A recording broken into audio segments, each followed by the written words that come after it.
بسم اللہ الرحمن الرحیم۔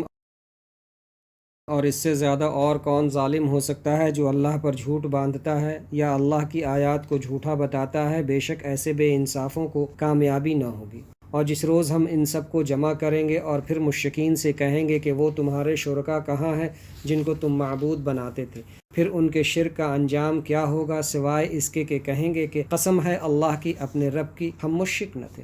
آپ دیکھیں کہ کس طرح جھوٹ بولا اپنی جانوں پر، اور جن چیزوں کو وہ جھوٹ تراشتے تھے وہ سب غائب ہو گئے۔ اور ان میں بعض ایسے ہیں کہ آپ کی طرف کان لگا لیتے ہیں، اور ہم نے ان کے دلوں پر حجاب ڈال رکھا ہے اس سے کہ وہ سمجھیں، اور ان کے کانوں میں ڈانٹ دے رکھا ہے، اور اگر وہ کل دلیلیں بھی دیکھ لیں ان پر بھی ایمان نہیں لائیں گے۔ یہاں تک کہ وہ جب آپ کے پاس آتے ہیں تو خواہ مخواہ آپ سے جھگڑتے ہیں۔ کافرین تو یہی کہتے ہیں یہ تو بے سند باتیں ہیں جو پہلوں سے چلی آ رہی ہیں، اور وہ اس سے اوروں کو بھی روکتے ہیں اور خود بھی اس سے دور رہتے ہیں، اور یہ اپنے آپ ہی کو ہلاک کر رہے ہیں اور کوئی شعور نہیں رکھتے۔ اور اگر آپ دیکھیں جب یہ دوزخ کے پاس کھڑے ہوں گے تو کہیں گے کہ ہائے، ہم واپس ہی لوٹ جائیں اور اپنے رب کی آیات کو جھوٹا نہ بتائیں اور ہم ایمان والے ہو جائیں۔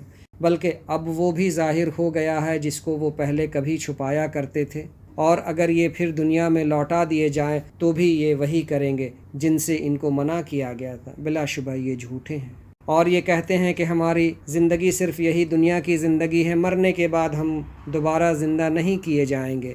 اور اگر تم ان کو اس وقت دیکھو گے جب یہ اپنے رب کے سامنے کھڑے ہوں گے تو اللہ کہے گا کیا یہ دوبارہ زندہ ہونا برحق نہیں ہے؟ تو کہیں گے اپنے رب کی قسم یہ قطعی برحق ہے۔ اللہ کہے گا تو پھر اب مزہ چکھو اس عذاب کا جو بدلہ ہے تمہارے کفر کا۔ اللہ کہنے سننے سے زیادہ عمل کرنے کی توفیق عطا فرمائے۔